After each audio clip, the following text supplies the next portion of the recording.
I've thrown out all your stuff. We're gonna be living in this house now, so could you move out? When I called our home, Betty picked up and dropped this bombshell on me. Honestly, I couldn't grasp what she was talking about. I mean, I didn't even have anything in that house. Look, I'm divorced and living in France right now. All my belongings are here in France. So there shouldn't be anything of mine back there. Whose stuff did you throw out? Huh? Betty froze in surprise and the call fell silent. The belongings Betty claimed to have thrown out were quite extraordinary. My name is Mary. I'm 23 and I work as an artist. I recently bought a newly built house with my husband John, who is the same age as me. John and I met in college initially as friends of opposite genders. However, it seemed like John had feelings for me since the day we met at the entrance ceremony. Our first encounter happened when I was lost on the massive campus during the entrance ceremony. John happened to pass by and kindly showed me the way. From that day, we became good friends. We even found out we were in the same department and chose the same courses based on mutual interests, helping each other with reports and research papers. Our friends often teased us, asking if we were dating. And when we denied it, they would say, "Well, why don't ya?" So it was inevitable that we would start thinking about each other that way. After securing a job offer, John proposed. "I want us to date with the intention of getting married." Although puzzled, I saw the seriousness in John's face and, not disliking him, agreed to go out with him. Since we knew each other from college, we got married after dating for just 3 months. But the happy marital life didn't last long. John comes from a wealthy family and they gifted us a new house as a wedding present. It seemed like John also landed a great job at a top-notch company. But John's parents seemed to disapprove of me. "Do artists like you actually make money? Hard to believe that a young woman artist like you can produce valuable art." I am in the process of making a name for myself right now. Unbelievable. Did you marry our son with the intention of mooching off him until you become famous? No. John was the one who proposed. Seeing John's parents frown upon me, I was bewildered. After all, I had gone to college just to have a degree and a teaching license as a backup. My main plan was to make a living as an artist. I also have a teaching license in art as a backup if my art career doesn't take off. John knew that when he proposed to me. However, it seems like John's parents were not aware and they started grumbling after we got married. I was completely blindsided. John, on the other hand, just played dumb as if he couldn't stand up to his parents. I confronted John with my concerns when we got home. "Why didn't you tell your parents?" "Well, it's obvious they wouldn't approve. You can tell just by the way they act." John also looked concerned as he responded, "I wonder if we can ever get along with his parents. Maybe I'm asking for too much?" I was feeling torn. Being an artist is not like having a 9-to-5 job. The income is unstable and it could take years to make a name for myself. To Catherine, John's mom, it made sense to think I was just after their money. There are people who don't understand art or artists. Art is not a basic necessity. Life would go on just fine without art in the world, but I think that a single painting can enrich someone's life. I believe that wasn't my only concern. There was another problem. John's sister, Betty. Not only she did not understand art, she seemed to have her eyes set on our new home that we had received as a wedding gift from John's parents. "Hey, John, we have extra rooms, right? Why don't we all live together?" Betty clung to John, proposing they move in with us. "No way! Why would we want to live with you right after getting married?" John seemed annoyed as he pushed Betty away. "It's fine, you guys don't have kids, right? We can help take care of any future kids." Is she just trying to offload her own kids onto us? I stared at Betty suspiciously. She didn't seem to like me one bit. "You know, John, you could have married someone prettier or someone who makes more money. What's so fun about keeping a struggling artist at home?" I was so shocked by Betty's frankness that I was at a loss for words. Stop talking like that, Betty. It's disrespectful to Mary. Are you saying I have bad taste? Do you not? Are you trying to be her patron or something? What do you gain from this? Betty wasn't holding back, even with her own brother.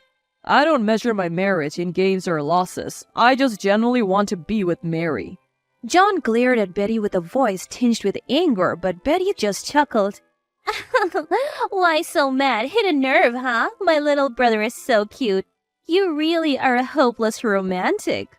To Betty, the word cute wasn't a compliment. It was something she would say to someone she looked down upon. In her eyes, Betty saw her brother as nothing more than a yappy little dog. After Betty finally left satisfied, John kept apologizing to me, saying, I'm really sorry. What I remember feeling wasn't so much anger towards John's family as it was sadness. I had hoped to get along with John's relatives, but their attitudes consistently disappointed me. So I came up with a plan. John, let's get divorced.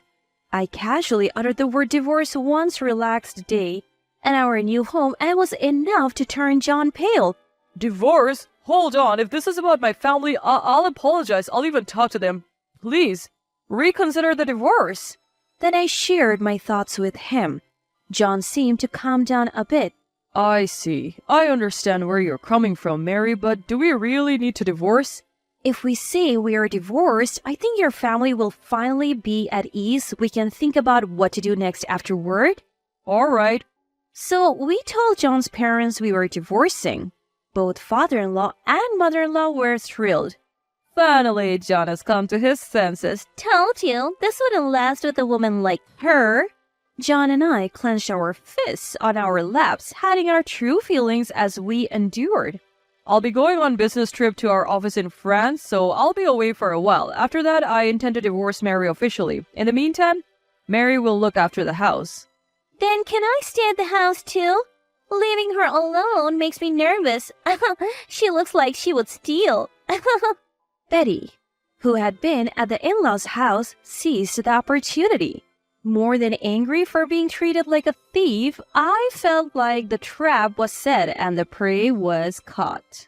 Sure, we have a spare room. You're welcome to stay. You're so arrogant welcoming me when you're about to lose this house.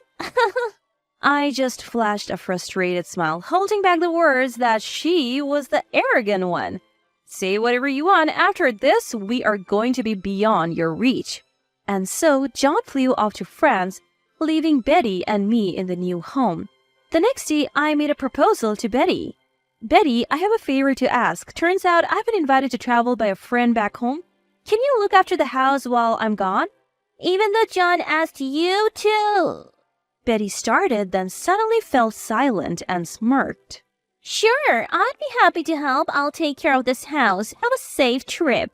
I handed Betty the keys, packed my bags, and left the house. So, this is goodbye to our new home. Though I felt a twinge of regret, I made sure not to look back and headed for the airport. And a week later, I decided to call Betty. Betty, how's everything at home? Oh, I threw out your stuff. My stuff? From now on, my husband and I will be enjoying this home just for ourselves. No place for you to come back to. Betty was after our new home all along. Why don't you just live at your friend's place back in the countryside, although having a parasitic artist like you must be a hassle, huh? I'm sorry, actually, I lied. What? Betty was genuinely surprised by my sudden confession. What do you mean lied? Right now, I'm not at a friend's place in the countryside. I'm in France. What? France? Yup, sis. She's with me now. John's voice interrupted, coming through the speakerphone. What's going on? Weren't you two getting a divorce? We did divorce to submit our marriage papers in France. Over the past few days, John and I were bustling about to prepare for our life in France. We both got short-term visas. John went ahead to secure our new home, and all our stuff was shipped over. Then we switched from short-term visas to residency permits and decided to live in France. We thought that even the in-laws wouldn't chase us overseas. We haven't told John's parents where in France we are. No matter how wealthy he is, they wouldn't come searching for us. Without reason, especially when they think we are divorced. John going to the French branch was true, but it wasn't for business. It was an overseas assignment he wanted. And so we started our life together again by getting married in France. By the way, Betty, whose belongings did you throw away? I don't know. I thought they were yours. There were weird paintings, like oil paintings. The moment I heard oil paintings, it clicked. Ah, so those belongings must be Dad's. What? Why is Dad's stuff at your place? Henry asked us to store them. He ran out of space. Henry, dubious about a young woman like me making it as an artist, collected oil paintings himself, but there's only so much space to display art. Henry's collection had outgrown his home, so he targeted ours. It's our new home. We can use it how we want, he had said, and stored his collection in one of our rooms. Hey, did you hear that? Go get those paintings from the dumpster now. Betty's voice flipped as she yelled, presumably at her husband. But in the end, the paintings Betty had thrown away had already been picked up. What do I do now if Dad finds out? Henry was a wealthy and powerful man. Turns out, even within a family, he was someone you wouldn't want to cross. You caused all of this. What are you going to do about it? Excuse me? How is this my fault? You're the one who threw away a painting that belonged to someone else, aren't you? Shut up! Just shut up! Fix this. What are we going to do now? Betty was just hysterical, shrieking and wailing. Clearly, she wasn't capable of solving this problem. Well, it's none of our business anymore, haha. Oh, good luck with that, sis. Bye. And with that, we ended the call. So here's the epilogue.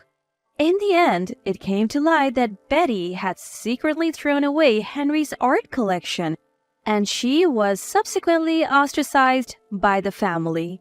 Not only that, but she also hit with a bill for the value of the discarded paintings, a debt she couldn't possibly pay. Even her husband, who had been eyeing Henry's assets, had enough and saddled her with more debt before demanding a divorce. It turned out Betty's marriage was just as transactional as she had claimed.